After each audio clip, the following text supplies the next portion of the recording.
think people look towards it and they think about the future of New York, and they also think a little bit about the past, because that's the marker in the sky for the terrible tragedy of 9/11.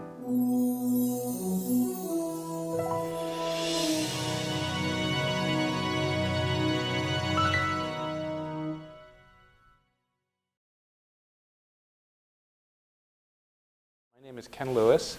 I'm the managing director at Skidmore, Owings & Merrill, and my role is to be the project manager for One World Trade Center. I am the point person, as we call it, between my team and the ownership team and the construction team. On September 11, 2001, terrorists hijacked 2 planes and crashed them into the Twin Towers in New York City, New York.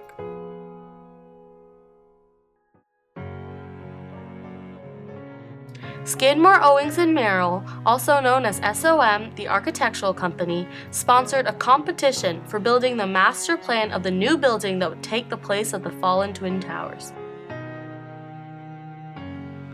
The company in charge of sponsoring and choosing the design that would actually be used for the building suffered from great dispute and controversy regarding which master plan to choose. Their final choices came down to 2 competitors, Raphael Vignoli and Daniel Libeskind.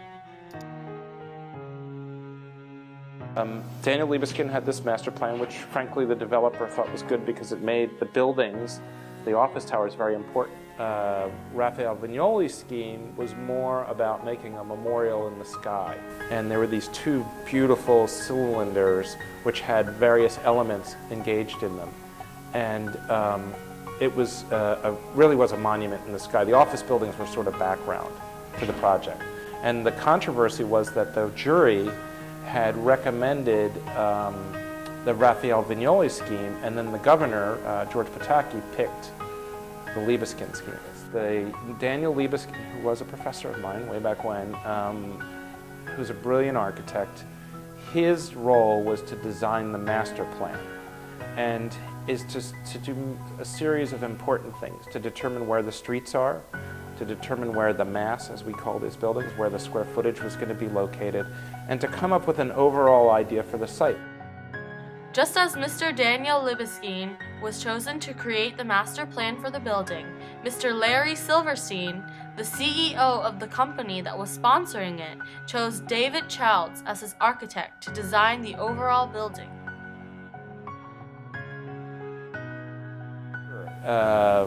David is an architect who has worked many, many times on super tall buildings.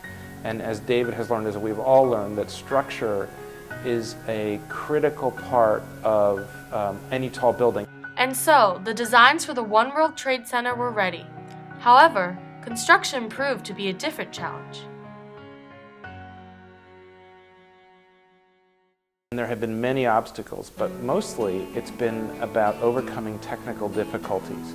And by technical difficulties, the tower itself sits on top of an active train line. The PATH train runs directly underneath it.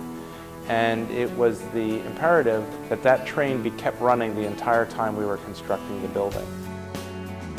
There was a change in some of the very important criteria for the building at the very beginning, which required us to do a redesign. The redesign is what you see on the site now, and that criteria had to do with the safety and security of the building. The New York Police Department came to us and told us that the threat to the building was much larger than what we had originally anticipated, so we had to redesign it. The model is full of symbolism. The building itself is the same height as the old World Trade Center, 1,368 feet.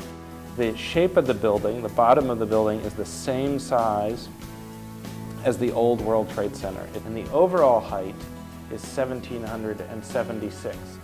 We like to think it should mark the date that the final signature was on the declaration itself. The corners of the building, and you can see it when the sun is shining, have stainless steel on the corners. That when you would come into the city at sunset, the corners would gleam, and they would catch the setting sun in the distance, and you would see that. And we've repeated that again with having stainless steel at the corners.